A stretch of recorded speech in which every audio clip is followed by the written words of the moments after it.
Dr. Azhar Ibrahim, Vice Chairman of the Malay Heritage Foundation, MHF, and dear esteemed guests, a very good morning and a warm welcome to everyone.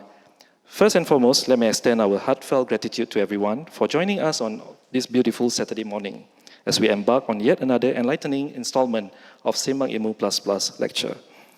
I'm Fadli Idris and I'm representing the Malay Heritage Foundation. As we gather today for the 5th Sembang Ilmu Plus lecture, we delve into the realms of ideas and perspective on the arts and cultural heritage. Indeed, we have so far explored a diverse array of themes in our previous sessions, and today promises to be just as enlightening. The inaugural Sembang Ilmu Plus lecture, Art and Heritage 4 in Society, unfolded on June 18 last year at the prestigious Arts House. The second session, The Recreation of Heritage, Looking at the Past for the Future, took place early this year on 28 January at the National Library. The third session, Community Building Through Cultural Arts, enriched our discussion at the Aliwal Arts Center.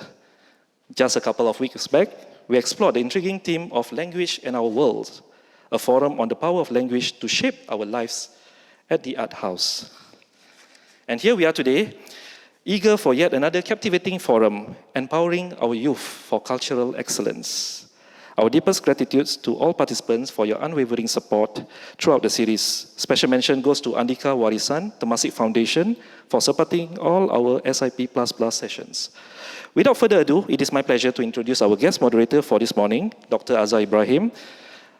Dr. Azhar is a senior lecturer at Department of Malay Studies and US, where he teaches Malay, Indonesian literature, ideologies of development. His research interests include the sociology of literature, social theology, Islamic thought, critical literacy, and Malay Indonesian intellectual development.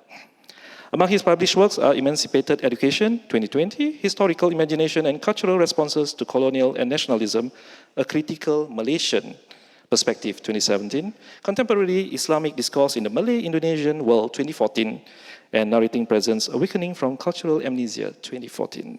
Ladies and gentlemen, let's give it up for Dr. Azhar Ibrahim.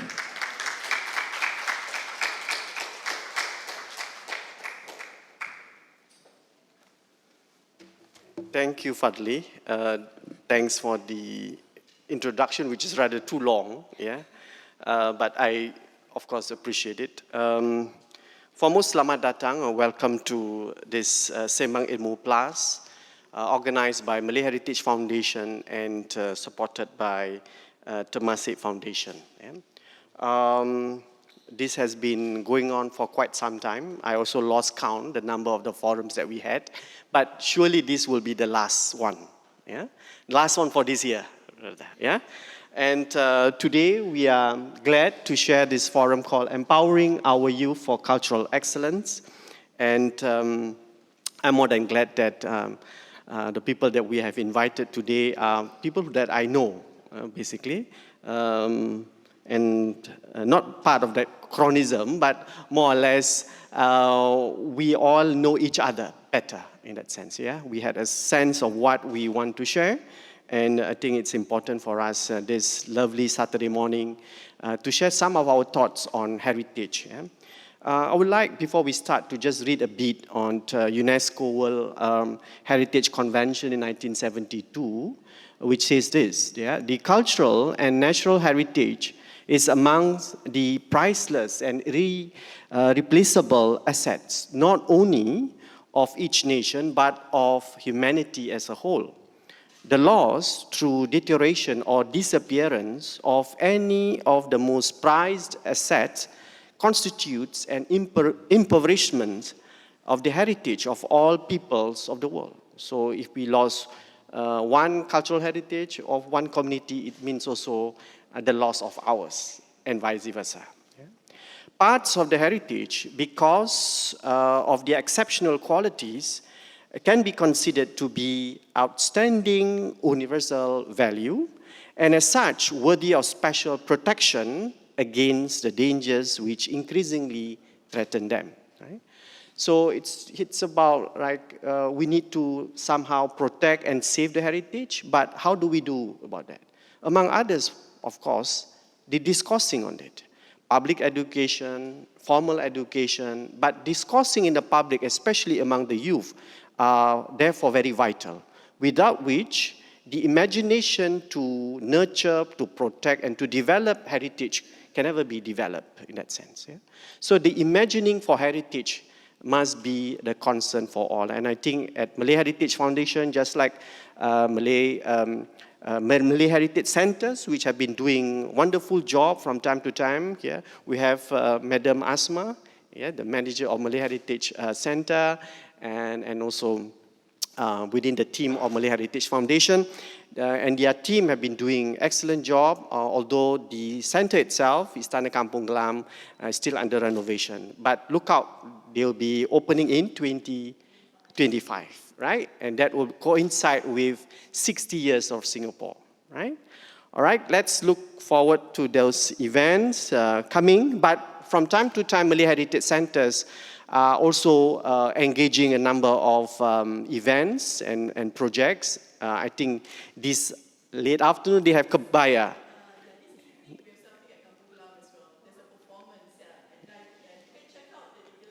Yes, yeah. So this is part and parcel of we promoting each other. Yeah.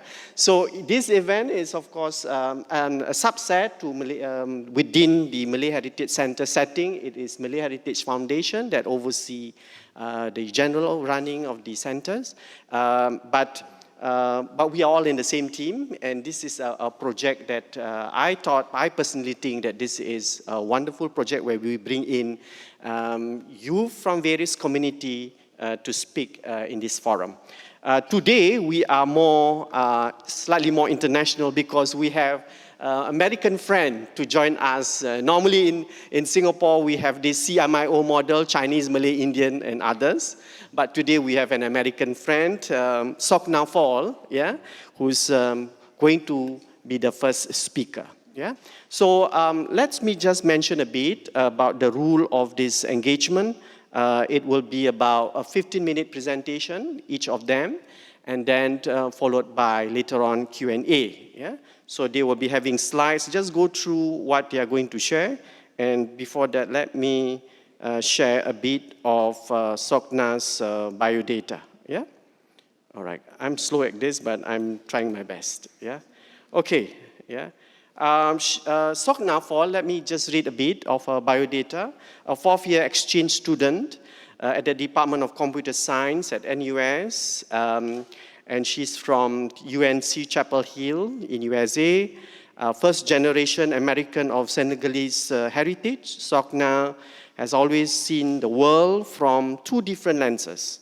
She has grown to become an open-minded, curious, and adaptable individual with many interests. I can testify that because she's in my class. Yeah, okay.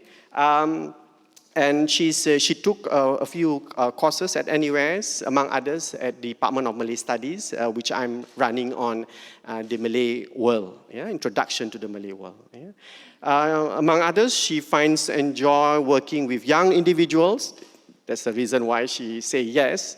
I invited her just once. Sokna, would you be joining this forum? She said, okay, you know, and I like that attitude, yeah. But most interesting too, she's a certified nursing assistant, yeah, at a hospital in North Carolina, and is looking for ways to combine her passion for community service, health equity, and technology, right? So Sokna will be our first speaker, and let's welcome her, right? Sokna, the time is yours, yeah? Okay. Thank you, Dr. Ibrahim, for the introduction. So yeah, my name is Sohna, and I'm really grateful to be here today. As he said, I am passionate about community outreach and working with the youth. So it's nice to be here with people who are like-minded. So my presentation is titled Cultural Roots and Beyond, Nurturing Identity, Embracing Diversity. And so to give a brief outline, I'll start with an introduction about myself and my journey in this. I'll talk about the significance of embracing your culture, the role that arts plays in this, and then some challenges one may face along the way, as well as strategies to overcome those challenges. And then we'll conclude. Okay, so as he said, I was born in America, but my parents are from Senegal. And so if you don't know where that is, you can see on the map that it is at the west coast of Africa. And so we're known for our great hospitality and good food. I put a lot of my favorite dishes on the screen because I'm missing them right now. It's been about almost 4 months since I've had anything, so yeah. But growing up in America with Senegalese parents was like having two different worlds to navigate. At home, I embraced my Senegalese roots. I spoke Wolof and wore traditional clothes without worrying what anyone thought. But I had to hold back my American side, the part of me that questioned things or was open about my emotions. But outside, it was different. At school and in the neighborhood, being American was cool, but my Senegalese side, the side of me that was more obvious because of how I looked, made me a target. People made fun of my darker skin or asked ridiculous questions about where I lived. And as an 11 or 12-year-old, I couldn't understand why I was made fun of for things I couldn't change.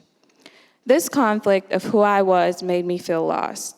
It took a while for me to get that embracing these qualities that made me stand out was key to understanding who I am. Once I realized this, I was able to gain the confidence to stand up to people. And that level of confidence also made me realize that those people who went out of their way to put me down were really battling their own internal conflicts.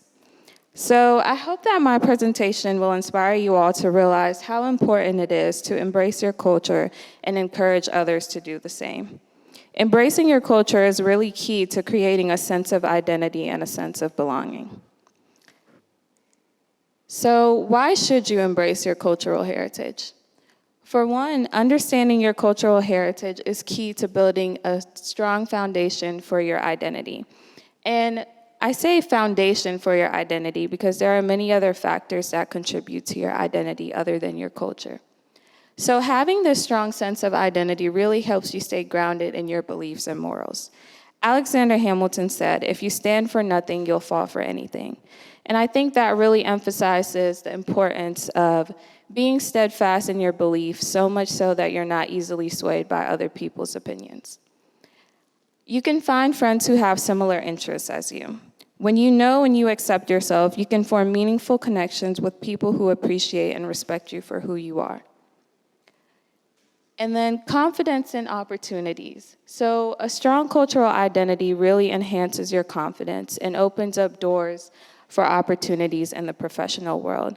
Companies nowadays really want to know what you bring to the table that makes you unique. And so by embracing your own culture, you can share it with others and learn from the culture of others.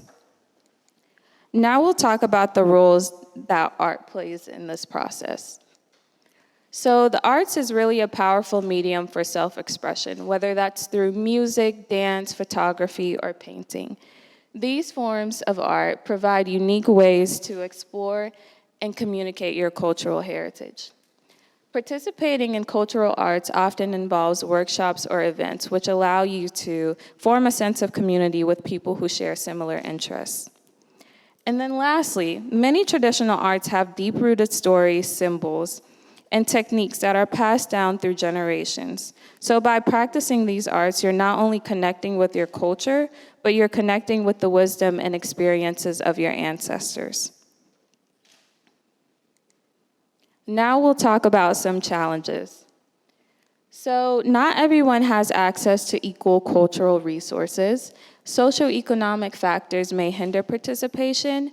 Music lessons and dance lessons can be really expensive, along with the equipment and the costumes that come with them. Social media. So when I was in middle and high school, social media was a big indicator of how worthy you were as a person. How many likes you had or how many followers you had was what defined you. And how many likes or followers you had was determined by how well you fit the standard. And this was a standard that didn't see the value in diversity. And navigating cultural stereotypes. So these stereotypes can create barriers to genuine exploration. When the world has already defined who you are for you in a negative way, it makes you less inclined to want to seek answers for yourself. And so overcoming these preconceived notions and biases is crucial. And so I want to put the spotlight on an author, Chimamanda Ngozi Adichie, who was really inspirational when I was facing some of these challenges. I read her book, Americana, which navigated the struggles of race, love, and prejudice as a Nigerian who has just moved to America. But before I read her book, I actually stumbled across her TED Talk called The Danger of a Single Story. And it's actually 20 minutes long, but I've included a 3-minute clip. So yeah, she's a Nigerian author, and so this talk really talks about the power of stories to influence your identity and how these stories often come from misunderstandings and lack of knowledge about other people. And she talks about how the danger of these stories is that it takes away the dignity of people because it doesn't allow them to write their own narrative, and it creates stereotypes. I come from a conventional middle-class Nigerian family. My father was a professor. My mother was an administrator.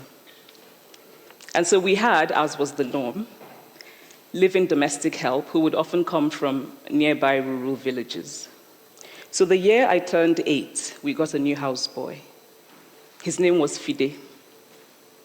The only thing my mother told us about him was that his family was very poor. My mother sent yams and rice and old clothes to his family. And when I didn't finish my dinner, my mother would say, "Finish your food. Don't you know people like Fide's family have nothing?" So I felt enormous pity for Fide's family. Then one Saturday, we went to his village to visit. And his mother showed us a beautifully patterned basket made of dyed raffia that his brother had made. I was startled. It had not occurred to me that anybody in his family could actually make something. All I had heard about them was how poor they were, so that it had become impossible for me to see them as anything else but poor. Their poverty was my single story of them. Years later, I thought about this when I left Nigeria to go to university in the United States. I was 19. My American roommate was shocked by me. She asked where I had learned to speak English so well and was confused when I said that Nigeria happened to have English as its official language. She asked if she could listen to what she called my tribal music and was consequently very disappointed when I produced my tape of Mariah Carey. She assumed that I did not know how to use a stove. What struck me was this: she had felt sorry for me even before she saw me. Her default position toward me, as an African, was a kind of patronizing, well-meaning pity. My roommate had a single story of Africa, a single story of catastrophe. In this single story, there was no possibility of Africans being similar to her in any way, no possibility of feelings more complex than pity, no possibility of a connection as human equals. So that is how to create a single story.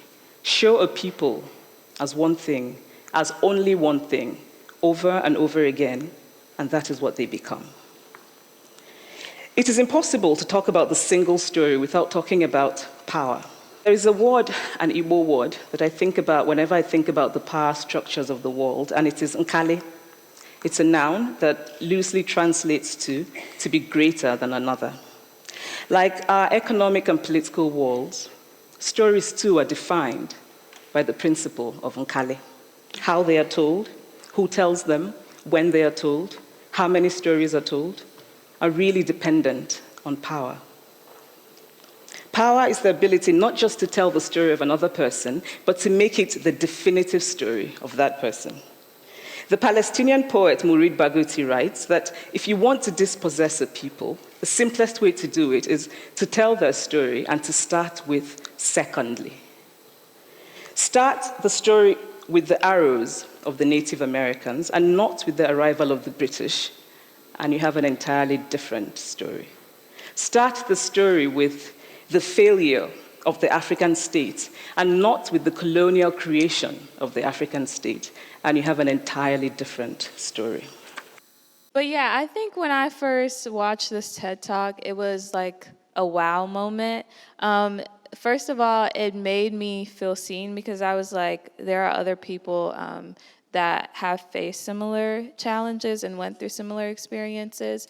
And sometimes you have feelings that you don't know how to put in words. And I think that's also the power of arts, is that by sharing your voice and your experiences, you never know who you can reach. So I think even no matter how like minuscule you may think your experiences are, share them because you never know who that might touch. So now what about your own state, where can you just give us some idea About different cultural heritage within your district or your precinct? Yeah, I think we're pretty diverse, especially like my parents are immigrants too, so like that population tends to really stick together, especially in countries like that where it's a very different like culture and like outlook on yeah.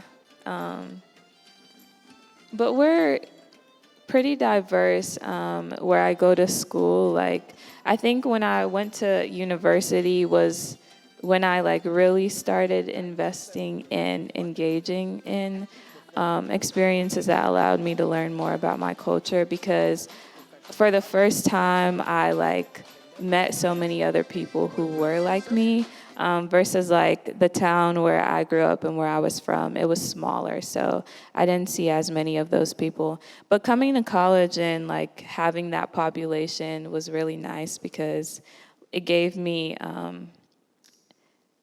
people who like I knew had similar morals and values and experiences. So yeah. All right, so I guess we'll talk about some strategies for overcoming some of these challenges. And so there are things that both people who want to help youth embrace their culture can do, as well as youth themselves. And so for those people, I say advocating for an inclusive cultural education in schools and communities. These are where youth spend most of their time. And also making these resources more accessible to a wider range of people, and making an environment that encourages open dialogue and open communication. And then for youth, I say join an activity or society that you like, talk to someone who has maybe experienced something similar and overcame those challenges. And fake it till you make it, because you're not going to wake up feeling 100% confident every day about who you are. But the more that you tell yourself you are and the more you carry yourself like you are, it'll be easier to believe that. So just trust the process. And then a few words of advice that I have would be to learn about your culture so that you can be excited to share it with others. Engage in diverse experiences and don't limit yourself. But don't be limited by having a narrow cultural lens and thinking that your culture is superior to anyone else's. But on the other hand, don't be jealous of anyone else's culture. Be proud of who you are and the qualities that make you stand out. So embrace your uniqueness and embrace the uniqueness of those different from you as well. And then I have this quote by Audre Lorde that just says, "It is not our differences that divide us. It is our inability to recognize, accept, and celebrate those differences." Thank you, Sokna. Yeah, short, succinct, yeah, and straight to the point, yeah. And it's really opened up the forum today, giving us the very broad issue and how do we look at heritage itself. And I think one important point here is, as she mentioned, how do you see your own heritage without feeling superior or looking at patronizing at others, yeah, just because you feel exotic about their tradition. And I think in a multicultural context, I think these are very important points. And I totally agree when it's a wow factor for you watching that video. I first came across her essay too, yeah? By this Chimamanda Ngozi Adichie. It's lovely on actually women issues, yeah? Just like many other black thinkers in Africa itself, like Ngugi wa Thiong'o, Chinua Achebe, yeah? That have reflected on how tradition, culture is part of that process of cultural empowerment, right? To talk back against the empire. One of the best, I think, is Amika Cabral, that put emphasis on the cultural resources for the source for emancipation. Yeah? So we have a young JC student. These are some of the works we read in campus, you know. So yeah, look forward for, you know, those kind of readings. Yeah. So this forum like this give a kind of taster what actually the discourses in campus is all about. Yeah. But not to worry, it's not highbrow theorizing, but it's all about issues, and we are engaging in society. We have the next speaker, yeah, and of course, I think I need to mention all the speakers first, yeah. My apologies, because I think I was eager to introduce my first speaker, Sokna, that I forgot to mention the other three speakers, right? Of course, they are very international. We have two Singaporean, yeah. One is Miss Eileen Liang, and then we have Mr. Saudara Muhammad Tauhid Muhammad Bakit, yeah. They were friends, actually. You will ask them later how they met each other. And then we have a Malaysian friend, Miss or Madam Shakina Zent, yeah, from Johor Bahru, Malaysia. Yeah, so it's a nice setting today. Yeah. So now let's move on to our second speaker. Yeah. So we have here Miss Eileen. Yeah. Let me read a bit of her. Yeah. Hold on. Yeah. Okay. Let's say a bit, she's going to present her presentation, The Other Bodies of Southeast Asian Women. Yeah? Just now, we just had a short talk, and let me just read a bit about her biodata. A lover of words and worlds spun out of them, you can tell. Normally, these are literature students. Yeah? Recently graduated at NTU with a bachelor's in English literature with inclinations towards women's writing and Southeast Asian literature. We have the same common interest here. I'll need to talk to you more.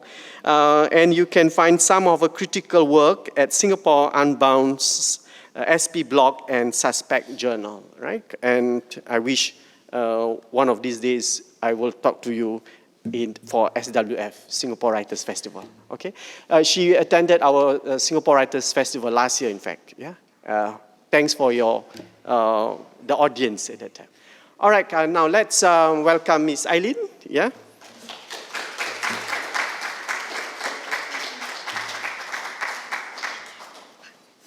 Sorry, give me a moment. Thank you, Dr. Azhar. I'm Eileen Liang, and today I'll be presenting on the other bodies of Southeast Asian women. But before I get into that, I just want to talk a little bit about how I arrived at this topic in general. So my mother grew up in rural Kelantan, so that means that I grew up with several rules in the house. I can't cut my fingernails past 7 p.m. I can't whistle past 7 p.m. I have to wrap my pads up very securely, if not, you know, the hantu will come. And yeah, so with all these rules, she taught me how to fear these figures.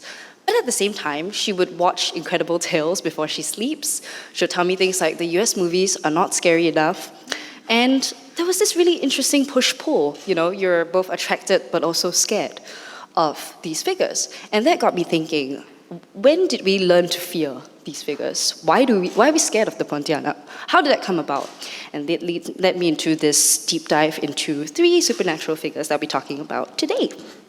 So today we only have about 15 minutes, so bear with me. It's going to be a little bit content heavy, but I will try and make it comprehensible. We'll only be talking about 3 supernatural figures from Southeast Asia, and I'll be bringing you through some of their origin stories, as well as my own interpretation of them as figures of female liberation.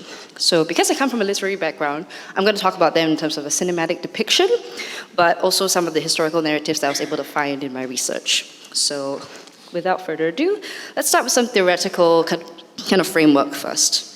So I'll be referencing the idea of the monstrous feminine, which is actually theorized by the film theorist Barbara Creed.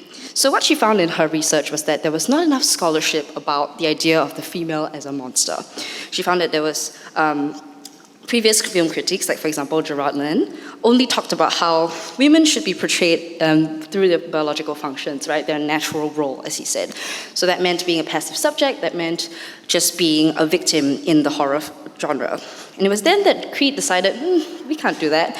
We should talk about women as monstrous figures, and therefore calling it the monstrous feminine. And why not just the female monster? Because just being the female monster implies that it's a simple reversal of the male monster.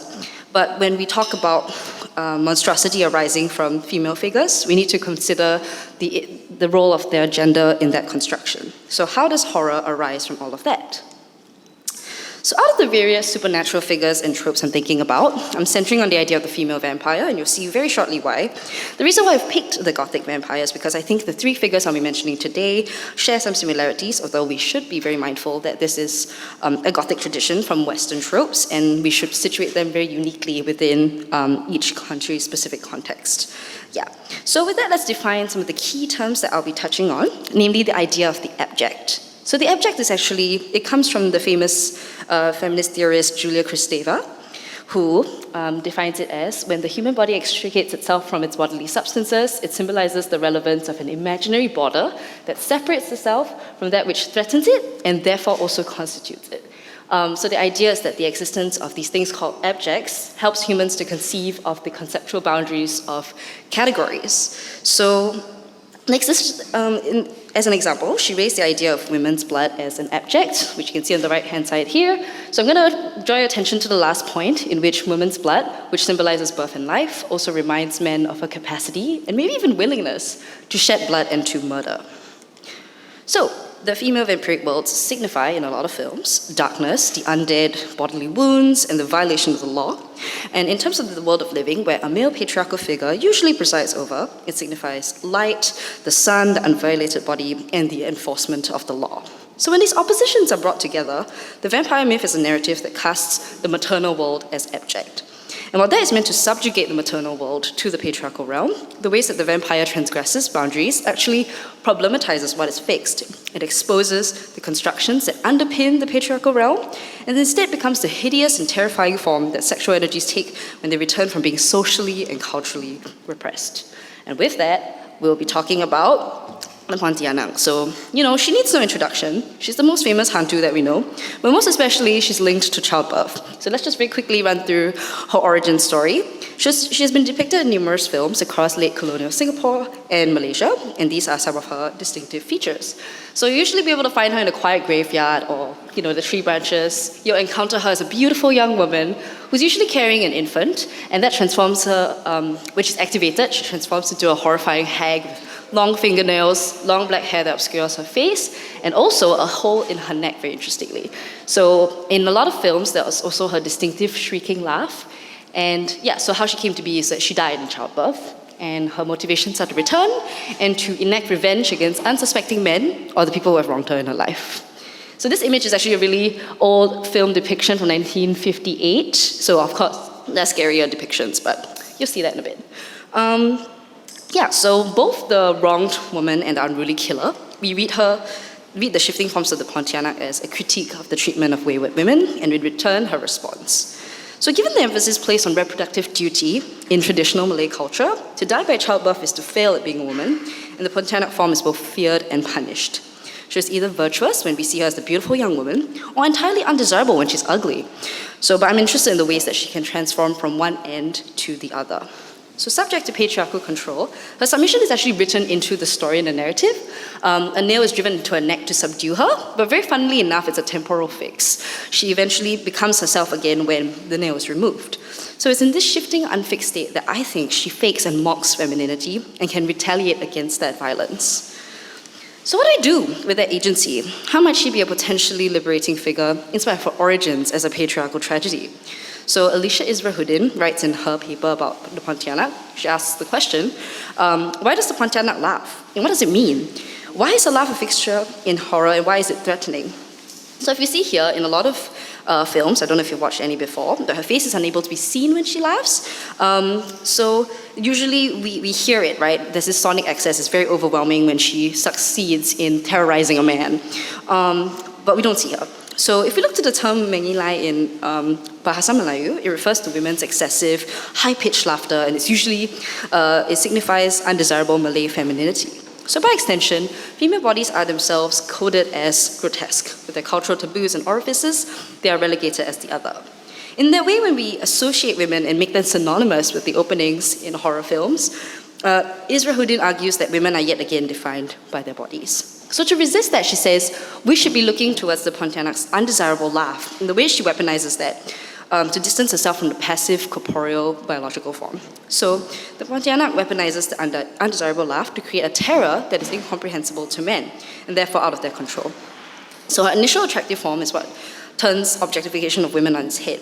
Because men have looked upon her as an object, she will weaponize that as a spectacle to enact violence and satiate her desires. So the intangibility of the laugh, actually, I argue, is a way of establishing a new form of female presence that has no physical limitations.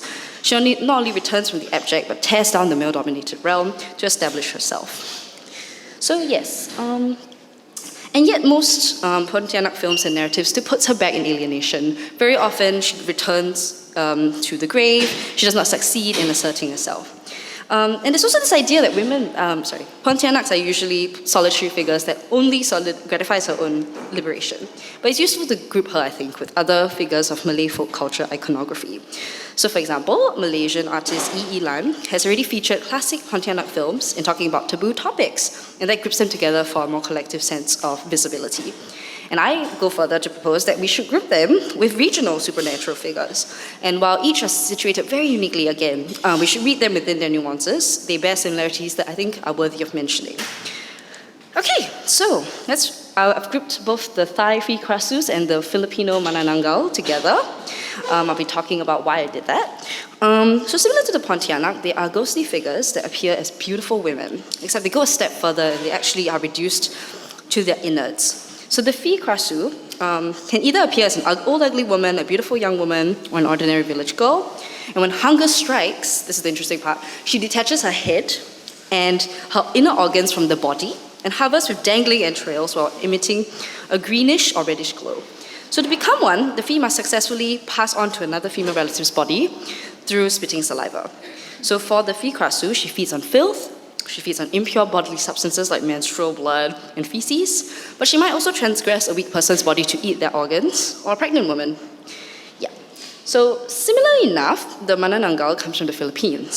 So derived from the Tagalog word tanggal, which means to remove or to separate, the Manananggal similarly severs herself, but by the upper torso to fly into the night with huge bat wings. So she's more bloodthirsty than the Fi Krasu. She uses her elongated tongue to suck out the hearts of fetuses from sleeping pregnant women, or she sucks the blood of unsuspecting victims. So if we look to the origins, they're actually both linked to native female spirituality. The Fi Krasu is linked to Khmer magic, while the Manananggal is linked to powerful native women who resisted the Spanish evangelical imperialism. So to expand on that further, in late 1990s, Thailand saw a preoccupation with maintaining bodily boundaries to preserve an idea of purity. And in the ancient Philippines, the female priestesses and shamans often influenced local values enough that they were key mediums that could interpret dreams and predict the future. And this made them a threat to Spanish colonizing forces. So in both cases, both countries, the viscera Saka figure is conceptualized to disenfranchise Thai and Filipino women by visualizing them as embodiments of the abject. They are doomed to leave the body and eat filth as punishment for practicing witchcraft or just their forms of magic and secret knowledge. So to demonize them is to make them a dangerous other that is worthy of controlling. And yet I think this image of the viscera sucker is so powerful. Her organs are trailing. It doesn't just resist the order of things, it turns them inside out to reveal and expose what lies beneath the body's surface, which is actually symbolic of the social image. Bloody entrails and filth as menstruation symbolizes the spiritual potency of women that lie in the private realm, away from the public and official gaze. In that sense, the ability to transform and therefore transgress helps to expose the ways that the female body are policed. While anthropologist Benjamin Bauman argues that the detachable element still signifies a sort of weakness in the female body's boundaries, I think the shedding is in fact a way of distancing from that biological reproductive function. So, when the biological female body is reduced to its vital organs, she distances from her sexual organs and therefore her reproductive functions. So the figure of the Phi Krasu, as argued by Bauman, seems to undermine yet reproduce symbolic boundaries. So in this constant shifting, I argue that it ruptures the female body as we know it. So in the way that they constantly traverse boundaries, it reveals the instability of these symbolic boundaries and binaries and their futility. Enough for us to pry them apart, collapse them, and it makes way for an expansive new space where women can define their own desires and identities. Which leads me to my next question, what next? What do we do with this potential that they have? So I think that these stories, of course, have been circulated, they've been passed on through so many generations. All of us, in some sense, fear them, right? And Isra Houdin actually takes a cynical stance. She says that female characters who have the ability to enact violence and destruction only exist in supernatural realms. But what then of living women? Living women are only able to resist in very passive ways, but it's not quite as radical. And to me, I think it's crucial to keep telling these stories regardless. So even though they symbolize wayward women in a very tragic sort of patriarchal way, I think that it's still a way of honoring them, these unnamed, ordinary women and the powerful priestesses. So I think we can honor them, but maybe rewrite some of these narratives so that in a more liberating light. So reading these supernatural figures as a way to question, dismantle, and envision new ways that women's bodies might be depicted, we begin to visualize a world where biological function does not constrict a woman's identity and her desires. And I think in our contemporary society, we're at a pivotal point where we can start to make space for other desires and other variants of women's identities that are only just beginning to be articulated. So with that, these are the works I referenced, actually, and thank you for listening, and thank you again to the Malay Heritage Foundation, and of course, Dr. Azhar. Thank you.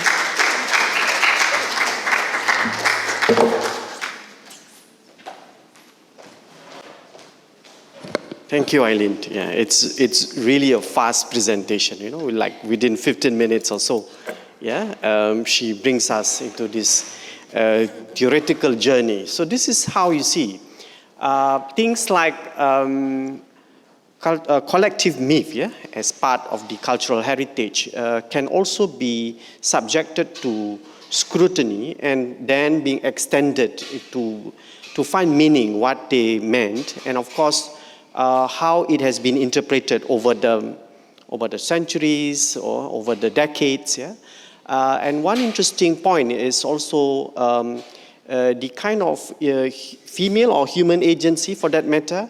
How do we read this? It's not simply ghost story, because normally we're being socialized with that as a ghost story, but the meaning of it. In the one hand, you can say that this is story subjected to that kind of patriarchal ideology, but also at the same time, the projection of women as such, like the Pontianak, also part of this empowering woman that, that something can be done, right? In many ways that Eileen has put on the layers after layers of the interpretations. And another point which is quite interesting, how in Southeast Asia, the common myths are actually very extensive. We have a common hantu, just like in Europe you have Draculas, right? All over Europe, but here we have Pontianak of many versions, and the Manangal in the Filipinos scene is also the Penanggal here. And it's quite interesting if you read Munshi Abdullah, who wrote in 19th century on all these topics on hantus and so on. Being a rationalist, Abdullah dismissed these stories that, the Malays should not believe this if we want to embrace modernity. Abdullah has his own way of looking at things. Yeah, but today all these common myths must be, of course, not just simply dismissed, but also being read all its layers of hegemony, if I may say so. Yeah. All right. Thank you, Eileen. And now let's move on to our third speaker. So we have a gentleman. This is time round. Normally we have difficulty finding a female speaker, right? But this time round, I have difficulty finding male speaker. So luckily, Tauhid came to the rescue, and then he says, yes, Dr. Azhar will do it. Yeah. So who is Tauhid? Undergraduate at the National University of Singapore, at Department of Malay Studies. His passion for Malay language and culture sparked early in his education journey, going back to his primary school days until JC. And we have his former JC teacher, and National Junior College, yeah, giving him the support, and all the students from his JC. Having taken up Malay literature in his JC stint, Tauhid has since realized the value and richness of Malay literature and thus strives to pursue this passion of his. He has also been appointed as Sahabat Sastra, right, Friends of Malay Literature by Malay Language Council, and he has presented several literary events and forums. But I just want to tell you that next year we already plan for his presentation in Brunei Darussalam, right? Okay. All right, this is part and parcel of our planning in Sahabat Sastra. All right, without further ado, let's invite Tauhid. Please, Tauhid. Yeah.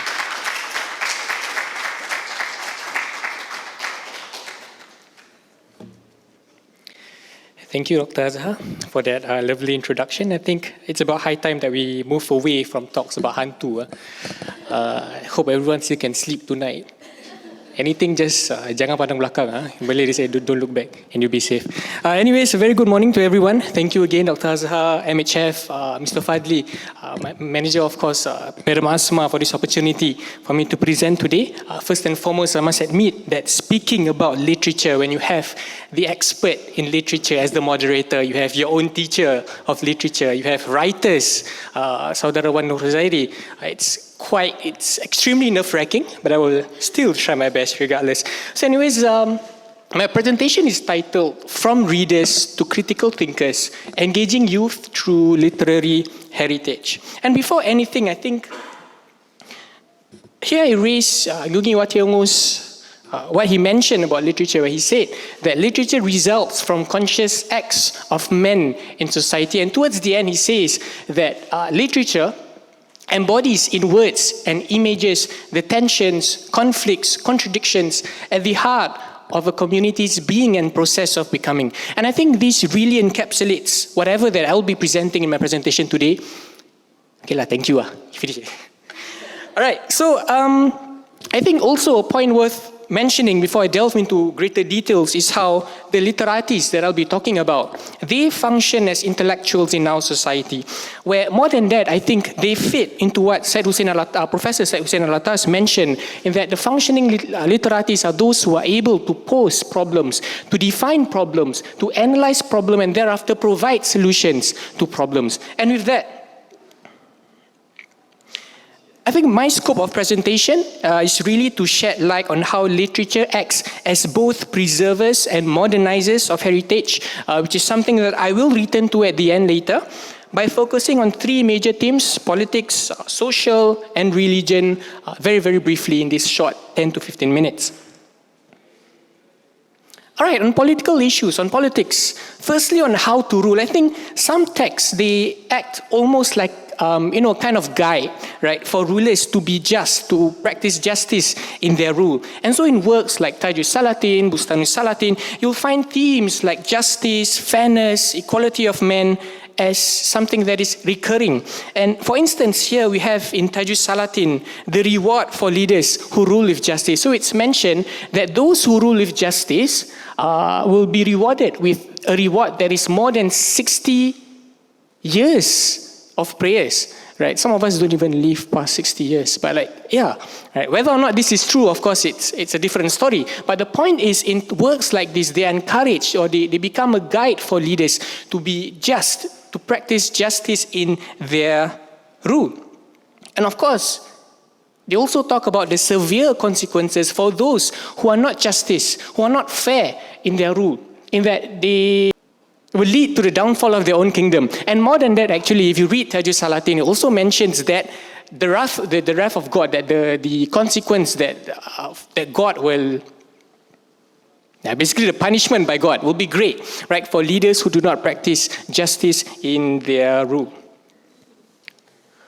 All right, and at the same time also, I think literature is also the platform where we see instances where these literaties highlight injustices that are observed in their own society. And for instance, Munshi Abdullah, in documenting his voyages, he saw how members of the court enjoyed immunity. Suka-suka, you do anything wrong, you do any sins, you kill anyone, in fact, as long as you are members of the court. Basically, it's okay lah. Because you're a member of the court, right? Nobody will dare to do anything to you. And he mentions, right, if you kill somebody, okay, but just don't do this today, but if you kill somebody, you go to the court, all right, you meet the king, right, you form some forms of relations to him, you become a member of court, and at the end of the day, you're immune from any punishments. Right, so this is what he mentions, where he highlights the injustice that is present in the society at that point in time. Okay, now of course you have other examples where leaders are reminded the qualities of good leadership, which for the lack of time I will not delve into greater details.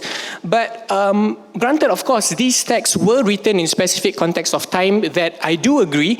But at the same time, I think we can all agree that justice, equality of man, fairness are all values that we expect, are all universal values that we expect in any form of political culture. And so I think in highlighting these universal values, literature can be seen as the preserver of heritage that I was talking about earlier.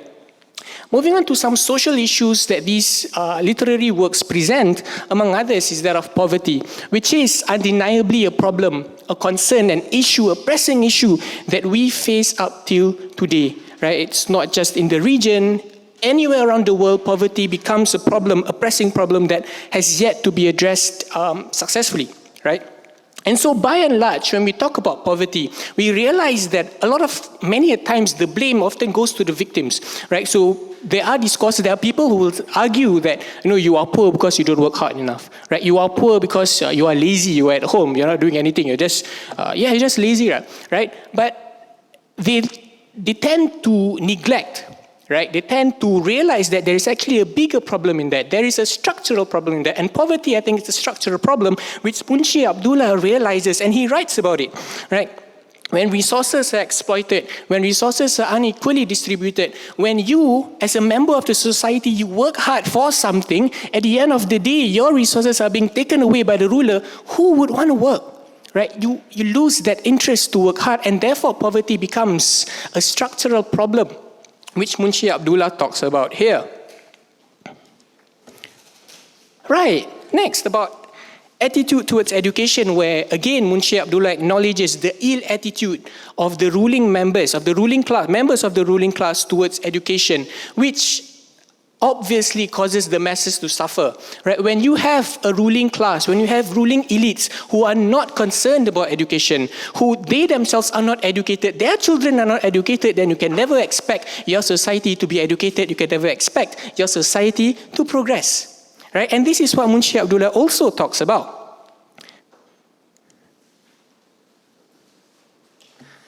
And next we have examples of exploitation that he talks about, but again, for the lack of time, we'll just move on to, all right, there are also some mentions about gender issues, and we'll move on to some religious values that these literaties highlight in their works.